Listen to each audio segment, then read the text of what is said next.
देखिए, देश के प्रति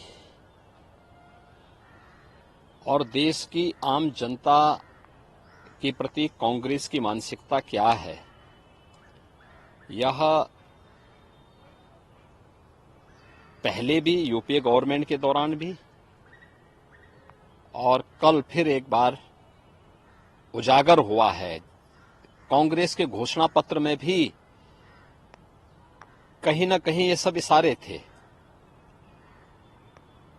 ऐसा नहीं कि जो सैम पेत्रोदा ने कल कही है बात 2011, 12, 13 में तत्कालीन जो मंत्री थे पी चिदम्बरम, उनके द्वारा भी इन सब चीजों की वकालत बार बार की जाती थी।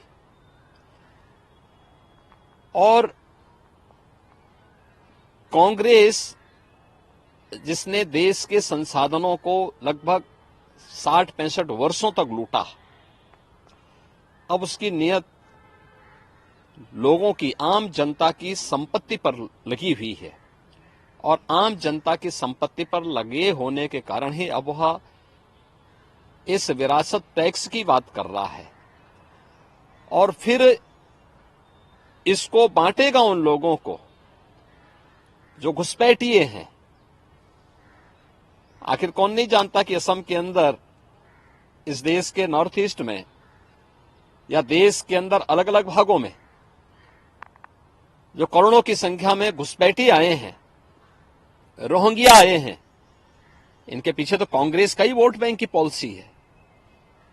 तो वह देश की कीमत पर राजनीति इन्होंने पहले से ही करते रहे हैं और विरासत टैक्स उसी का हिस्सा है।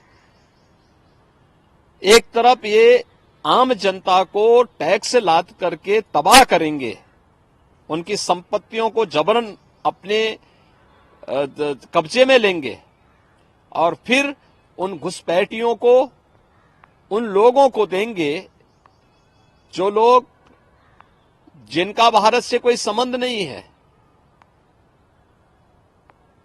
सैम पेत्रोदा ने कांग्रेस की उसी मंशा को उजागर करने का एक प्रयास किया और उसने उसी बात को कहा है जो कांग्रेस का वास्तव में प्रयास है। वो तो अच्छा है 2014 में कांग्रेस की विदाई हो गई, अन्यथा कांग्रेस उसको उसी समय लागू कर चुकी होती। इसलिए सैम पेत्रोदा की बात वही है जो पी चिदम्बरम कह चुके हैं और इससे पहले कांग्रेस कर चुकी है। सर, कर्नाटक मामले देखने में आए जिसमें मुस्लिम्स की ऑलमोस्ट सभी जातियों को भी शामिल करने के भी मामले कुछ सामने आ रहे हैं। आप किस तरीके से देखते हैं इसको? कांग्रेस का वक्तव्य बहुत दुर्भाग्यपूर्ण है और भारत के इस्लामीकरण करने और भारत को विभाजन की ओर धकेलने का एक कुचेष्टा का एक हिस्सा है। कांग्रेस यूपीए सरकार आने के बाद उसने उस समय भी इस प्रकार के कुत्सित प्रयास किए थे।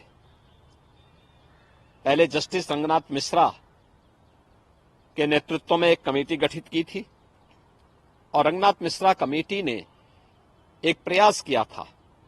उस समय भी उस कमेटी की जो रिपोर्ट थी वह इस बात की ओर ध्यान आकर्षित करती थी कि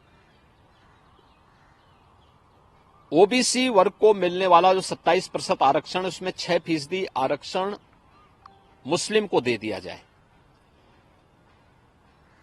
ऐसे ही उस कमेटी की रिपोर्ट में यह भी था कि दलितों को भी, यानी जो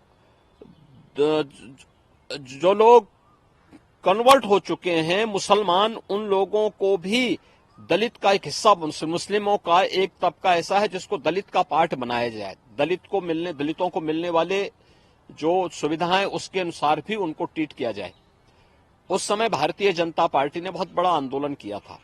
तो चाहे वह जस्टिस रंगनाथ मिश्रा कमेटी की रिपोर्ट यूपीए गवर्नमेंट के समय रहे हो या सच्चर कमेटी की रिपोर्ट, ये ओबीसी, एससी, एसटी के आरक्षण के अधिकार पर डकैती डालने की कांग्रेस की कुत्सित मंशा का प्रयास था। और प्रधानमंत्री मोदी जी ने जिन मुद्दों की ओर देश का ध्यान आकर्षित किया है,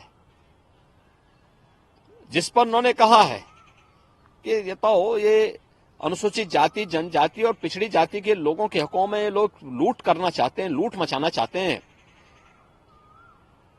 आपने कल कांग्रेस की कर्नाटक की गवर्नमेंट के उसको देखा है, जिसमें उन्होंने कहा कि साहब हम मुसलमानों को 32% आरक्षण देंगे। ये चीजें क्या है? ये सच उजागर हो रहा है और कांग्रेस के कुछ सांसद भी सैम पेत्रोदा की बातों का समर्थन कर रहे हैं। जो सांसद पद के प्रत्याशी हैं वे लोग समर्थन कर रहे हैं। तो ये चीजें दिखाती हैं कि इनकी मंशा देश के प्रति अच्छी नहीं है। अनुसूचित जाति, जनजाति और पिछड़ी जाति के लोगों को मिले हुए संवैधानिक अधिकारों से ये लोग वंचित करना चाहते हैं। उनके अधिकारों को जबरन ये लोग लूटना चाहते हैं और दूसरा विरासत टैक्स के आधार पर पूरे देश को तबाह करना चाहते हैं। तो इन दोनों के प्रति देश को सतर्क रहना होगा, आम जनमानस को सतर्क रहना होगा और कांग्रेस और इंडी गठबंधन के लोगों के इन मंसूबों को पूरी तरह खारिज करने के लिए लोकतांत्रिक अधिकार का अपना सही उपयोग करना होगा। धन्यवाद।